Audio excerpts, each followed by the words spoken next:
Sekarang harga emas begitu mahal, bisakah kita mencoba langsung mengekstraksi emas murni dari biji emas di rumah? Misalnya batu yang tampak hitam ini, jika diletakkan di pinggir jalan, mungkin kamu tidak akan melihatnya lebih dari sekali. Tetapi jika kamu menguasai teknik mengubah batu menjadi emas yang sebenarnya, maka nilai batu ini kurang lebih belasan juta. Pertama, mari kita timbang sebentar, batu ini seberat sekitar 533 gram. Selanjutnya, mari kita uji kandungan emas dalam batu ini. Kita potong sedikit, letakkan di atas batu uji emas elektronik, teteskan sedikit cairan uji khusus, lalu letakkan batu tersebut di atasnya. Pembacaan ini menunjukkan sekitar 10K, sementara sebuah cincin emas murni yang sebenarnya jika diletakkan di monitor ini, semua lampu di monitor tersebut akan menyala, menunjukkan bahwa kandungan emas ini masih cukup tinggi. Kandungan emas 10K sekitar 41. Jadi kita kalikan dengan berat total, kita akhirnya bisa mendapatkan sekitar 222 gram emas.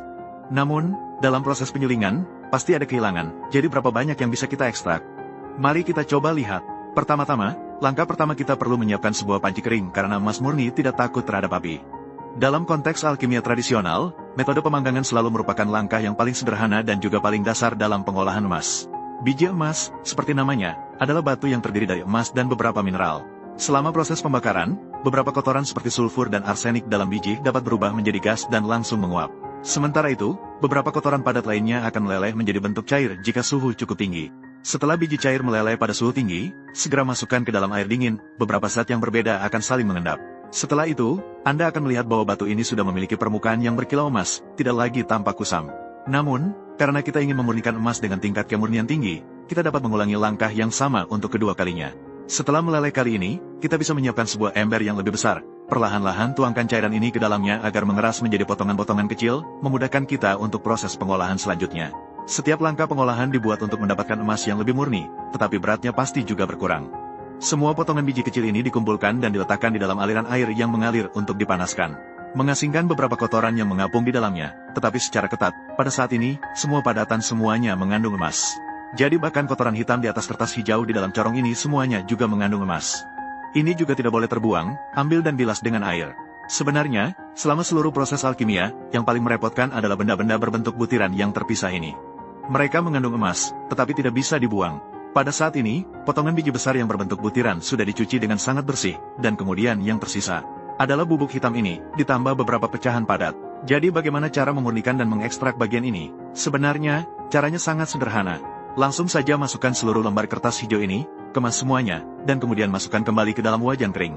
Dengan menggunakan pemanasan suhu tinggi, kita melelehkan sebagian lagi kotoran di dalamnya.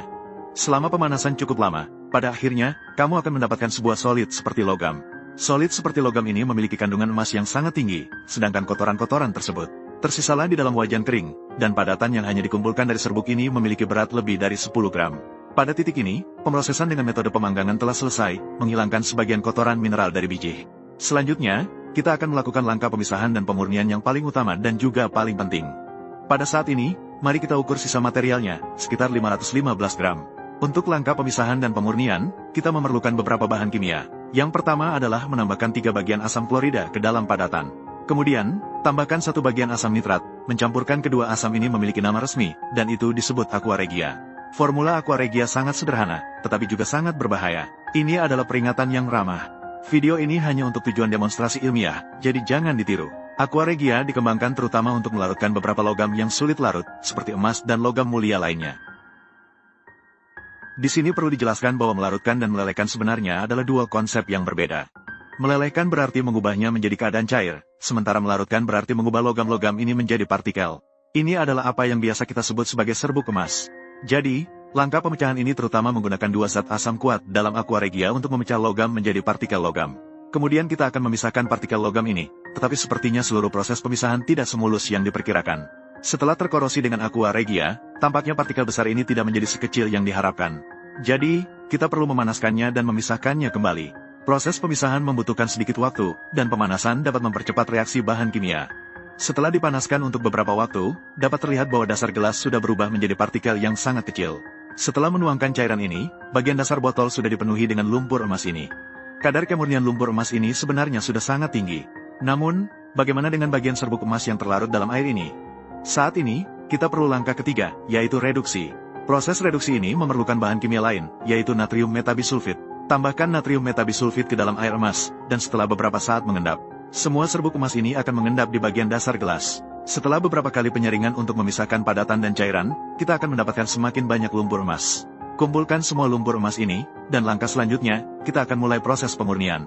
Metode pemurniannya sebenarnya mirip dengan langkah kedua, yaitu sekali lagi melarutkan lumpur emas yang telah dikumpulkan dengan aqua regia. Dan setelah melarutkan kali ini, warna cairan tersebut jelas berbeda. Bukankah itu semakin mendekati emas? Dan pada saat ini, Anda akan menemukan banyak padatan emas di dasar gelas. Setelah mendapatkan segelas air emas dengan kemurnian tinggi ini, langkah selanjutnya menjadi sangat sederhana dan juga sangat mudah untuk dilakukan. Selanjutnya, kita perlu memisahkan emas dari air emas ini, yaitu melakukan reduksi. Ulangi proses langkah ketiga, tambahkan sebagian natrium metabisulfit di dalam air emas ini. Setelah ditambahkan, Anda akan melihat proses endapan serbuk emas yang jelas turun. Namun pada saat ini, akan muncul masalah terakhir. Seberapa banyak air emas ini harus mengendap agar bisa dianggap bahwa semua emas di dalamnya telah direduksi? Umumnya, untuk menyelesaikan masalah ini, diperlukan beberapa reagen kimia.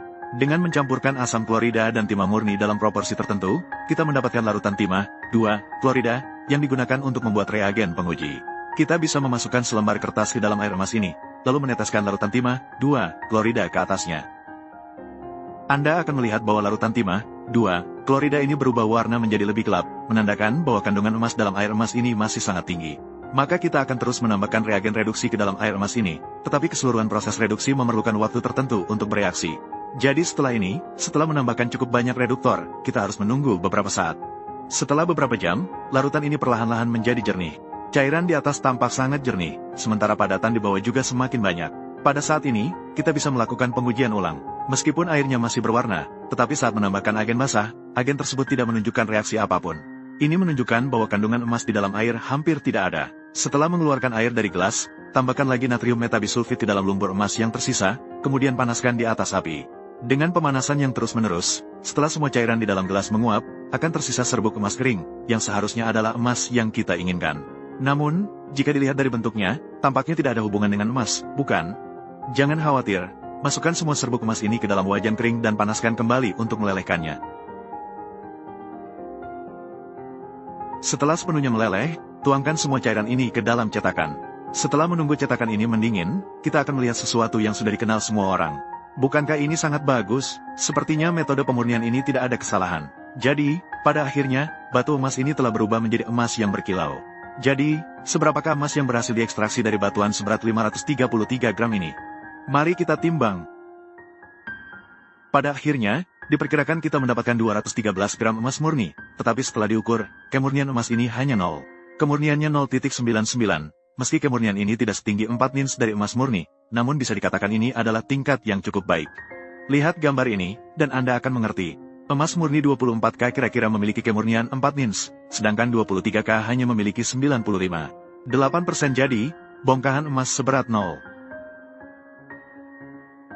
Bongkahan emas 0,99 ini memiliki kemurnian di atas 99%, jadi sudah jauh lebih baik dibanding 23K. Namun pada akhirnya, kita hanya mendapatkan berat 213 gram, yang berarti 9 gram lebih sedikit dari yang diperkirakan, yaitu 222 gram, jika kita menghitung harga pasar saat ini.